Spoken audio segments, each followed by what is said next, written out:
బాధాకరం. ఒక యుగ పురుషుడు, ఒక పర్పస్ కోసం పుట్టిన వ్యక్తి ఈరోజు చనిపోవడం జీర్ణించుకోలేకపోతున్నాం.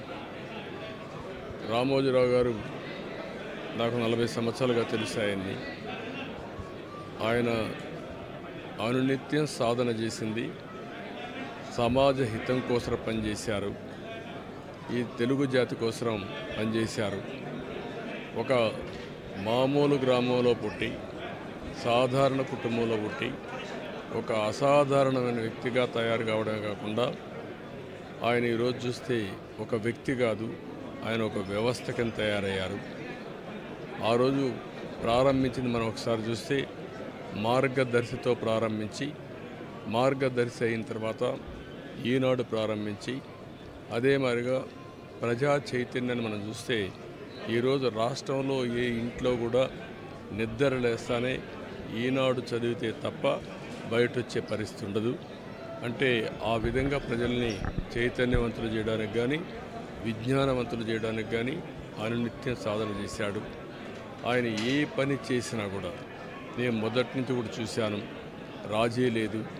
40 ఏళ్ళుగా నేను ఆయనతో కలిసి ఉన్నప్పుడు కూడా, ఆయన పరిచయం ఉన్నప్పుడు కూడా ఏ రోజు కూడా ఆయన ఒకటే చెప్పేవాడు, మీరు ఏమి చెప్పినా నేను మాత్రం ధర్మం ప్రకారమే పనిచేస్తాను, విధి నిర్వహిస్తాను తప్ప నేను ఎల్లప్పుడూ ప్రజాపక్షానే ఉంటానని చెప్పి స్పష్టంగా చెప్పిన వ్యక్తి రామోజీరావు గారు.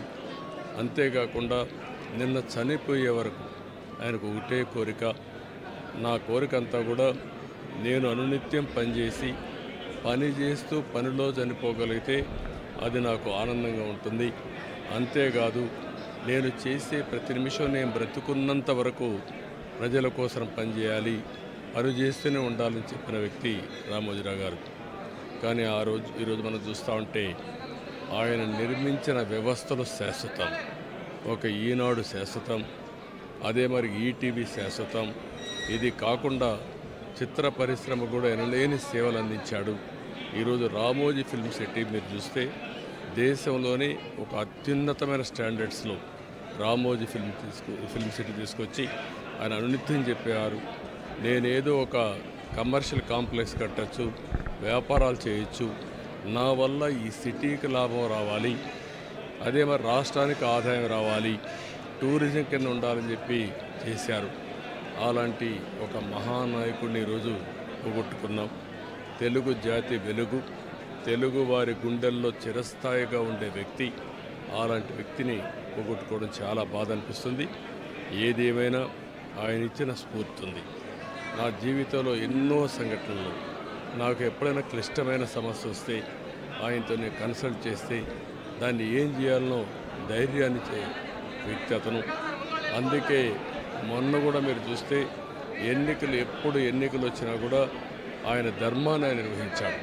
ఆయన ఎప్పుడు కూడా ధర్మం సైడే ఉన్నాడు, అదేవిధంగా పనిచేశారు. అందుకే ప్రజల్లో కూడా ఒక అచంచలమైన విశ్వాసం ఆయన పైన. దానికి కారణం ఆయన జీవితం మొత్తం ఆయన సంపాదించిన విశ్వసనీయత. అలాంటి వ్యక్తిని పోగొట్టుకోవడం చాలా బాధేస్తుంది. ఏదేమైనా ఆయన ఆశయాలు తెలుగు జాతికి ఉన్నాయి. ప్రతి ఒక్కరు కూడా ఆయన ఆరాధిస్తారు. అందుకనే ఈరోజు ఒకటే కోరుతున్నా, ఆయన చెప్పిన విషయాలన్నీ నా చెవుల్లో ఎప్పుడూ రింగమంటూ ఉంటాయి, వినపడుతూ ఉంటాయి. తప్పకుండా మళ్ళా తెలుగు జాతిని ఏ విధంగా ముందుకు తీసుకుపోవడానికి, అదే మరి ప్రత్యేకంగా ఆంధ్రప్రదేశ్ నష్టపోయింది, ఆ రాష్ట్రాన్ని అభివృద్ధి చేయడానికి రామోజీరావు గారు ఇచ్చిన స్ఫూర్తితో ముందుకు పోతానని చెప్పి తెలియజేసుకుంటూ, మరొక్కసారి ఈనాడు ప్రేక్షకులకి, ఈటీవీ ప్రేక్షకులకి, రామోజీరావు గారి ఈరోజు ఈ సంస్థలో పనిచేసే సిబ్బందికి, అదే మరి కుటుంబ సభ్యులందరికీ కూడా నా ప్రగాఢ సానుభూతి తెలియజేస్తున్నా. వారికి భగవంతుడు ఒక శక్తిని ఇవ్వాలి. ఆ శక్తితో మళ్ళీ ఈ లెగసీని కంటిన్యూ చేసి రామోజీ గారి యొక్క స్ఫూర్తి చిరస్థాయిగా ఉండడం కోసం వాళ్ళు పనిచేస్తారని చెప్పి ఆశిస్తున్నా. అదే సమయంలో ఆయన ఆత్మకు శాంతి కలగాలని భగవంతుడిని మనస్ఫూర్తిగా ప్రార్థిస్తున్నా. ఆయన చేసిన పనులు శాశ్వతం. భవిష్యత్తులో కూడా తెలుగు జాతి గుర్తుపెట్టుకునే విధంగా చేశారు. అలాంటి ఆయనకు మనశ్శాంతి కలగాలని భగవంతుడిని మనస్ఫూర్తిగా ప్రార్థిస్తూ తెలుగువారి అందరి ఆశీస్సులు ఉన్నాయి. ఆ ఆశీస్సులు ఆయనకి ఎప్పుడూ ఉంటాయని చెప్పి కూడా కోరుకుంటూ అందరి దగ్గర సెలవు తీసుకుంటాం.